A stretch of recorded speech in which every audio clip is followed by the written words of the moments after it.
Um, I believe you're a remote company. Is that correct? Yes, we are. And how many people in the business? We crossed 50 a couple months ago. Gotcha. All right. So you're running a remote only, just like us. You're running a remote only business. What are the keys to whether it? Well, let's talk. Let's check off a few things here. What are the keys to having a great culture and great productivity in terms of access to information and dialogue and all of that stuff? So, two separate things. We'll focus on culture first because that was obviously a big concern of ours in building a company entirely virtual. And frankly, it is a challenge and will remain a challenge building a culture entirely virtually. And because then it becomes about assessing fit with the culture and values of the organization, even more so than skills as we continue to grow. So, culture is one that has to be more deliberate as the company grows. When your company is really small, culture is just what happens being around the business owner, being around the CEO, and that's great. But once you start crossing, whatever number of thresholds, 10, 20, 30, 40 people, culture takes on a life of its own. And unless you're directing it, it begins to direct itself. And that can get really dangerous or really horrible for some companies when it gets out of control. So for us, what we focus on is how do we support each other? So there's weekly meetings within each region around what that looks like. There's triads across the company for us to get to know each other more on a regular basis.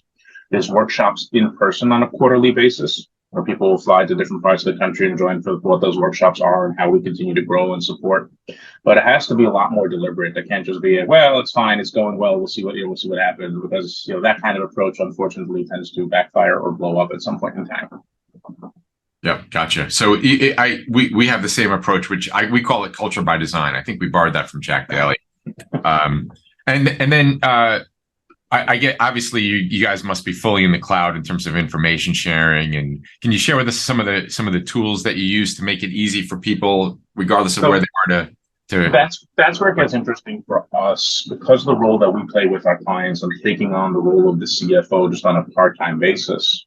So we tend to actually dive into whatever environment they're in, when we're actually working directly with clients. So as I joke with many people, me personally, I have had the privilege of working across nearly 24 ERP platforms, and they are all terrible and all wonderful, every single one of them. So it's not about the technology itself. It's more about, does this serve the function we need it to, or are we spending too much time, energy, effort, and resources working around it or band-aiding it instead of actually fixing the underlying issue.